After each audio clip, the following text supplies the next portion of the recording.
240 രൂപ വിലയിട്ടിരുന്ന ഒരു കുട ഡിസ്കൗണ്ട് കഴിച്ച് 192 രൂപയ്ക്ക് വിൽക്കുന്നു എങ്കിൽ ഡിസ്കൗണ്ട് എത്ര ശതമാനം?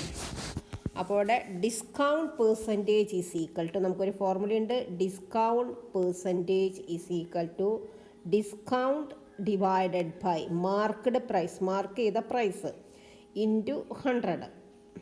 അപ്പോൾ മാർക്ക് ചെയ്ത പ്രൈസ് 240 ഡിസ്കൗണ്ട് എത്രയാണെന്ന് നമ്മൾ നോക്കണം. ഡിസ്കൗണ്ട് ഈസ് ഈക്വൽ ടു നമ്മൾ നോക്കണം. ഡിസ്കൗണ്ട് എന്ന് പറഞ്ഞാൽ 200 മാർക്ക് ചെയ്യുന്ന പ്രൈസിൽ നിന്ന് വിറ്റ വില 240 മൈനസ് 192 മാർക്ക് ചെയ്ത പ്രൈസിൽ നിന്ന് വിൽക്കുന്ന വില.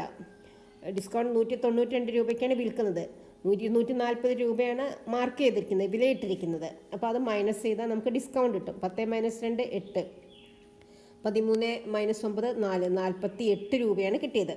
അപ്പോൾ discount percentage is equal to discount 48 രൂപ, മാർക്ക് ചെയ്ത പ്രൈസ് 240 ഇൻറ്റു 100. നമുക്ക് 24-ലെ 0 അല്ല 240-ലെ 0, 100-ലെ 0 ക്യാൻസൽ ചെയ്തു. 24 48-ൽ 2 പ്രാവശ്യം, 2 × 10 20 ശതമാനം. Answer is option C, 20% discount percentage. Okay, if you like this video please like, share and subscribe. Thank you.